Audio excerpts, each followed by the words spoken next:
Once there lived a great sultan named Dakula. He was wise, well-faced, and ruthless in battle.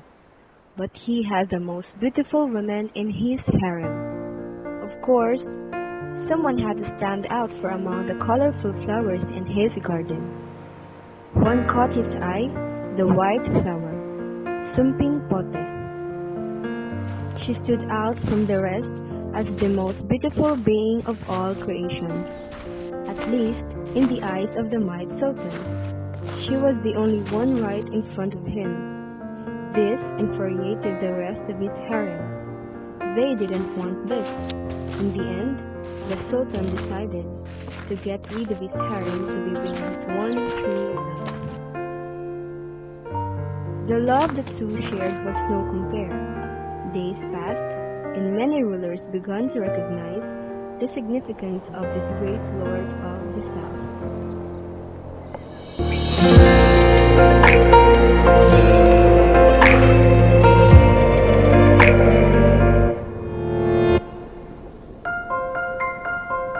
All of the coolest attentions were shown on her, but finally the two other women in the harem revolted.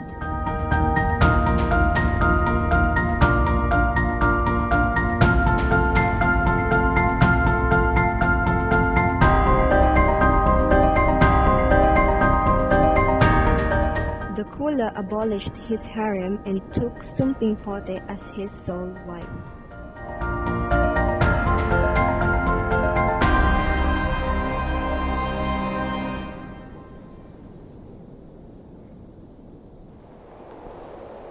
Sultan Dakula and Sumping Pote's love was legendary.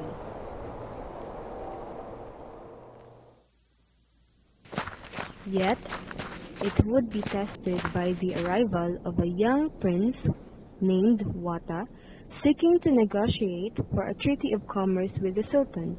The lakes, rivers, hills, and mountains of Sultan Dakula's domain were so fascinatingly beautiful. But what captivated the prince most was the lovely Sumping Pote.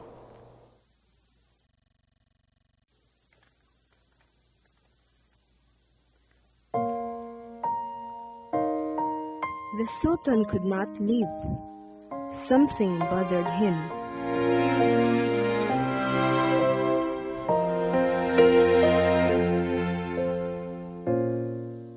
So he went out for a walk. They kept meeting in the same spot in the palace.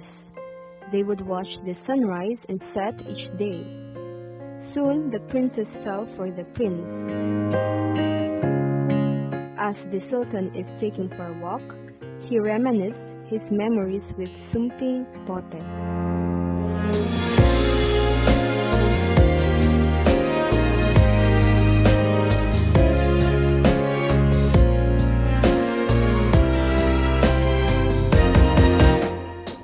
They feared for the worst, the prince and princess. They prepared to set sail.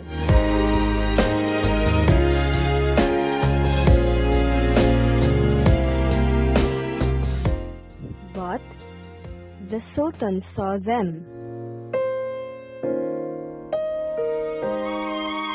In his anguish, he tried to go after them, but men blocked his path, allowing the two lovers to stay away from the Sultan.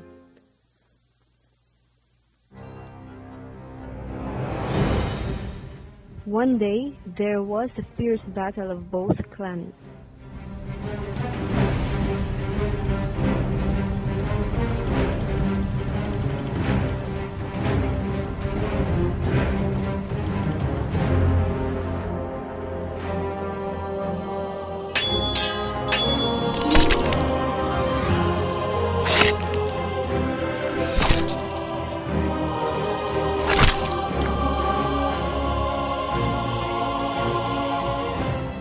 But the princemen were killed.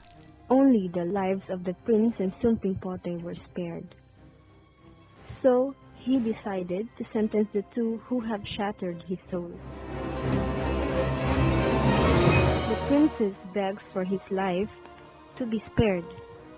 So, with great sorrow in his heart, he sent his wife to a watery death.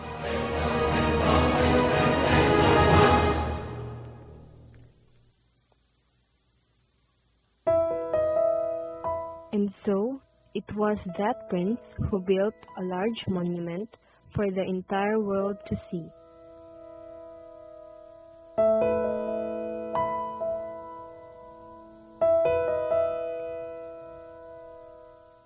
Years passed, and the rocks rose to a dizzy height.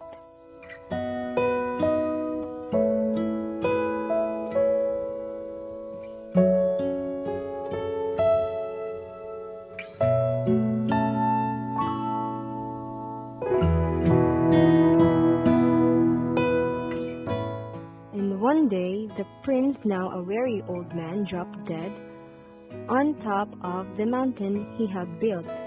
He was buried on the spot on which he died. The rocky mountain is what now called Pulong Bato, means stone mountain.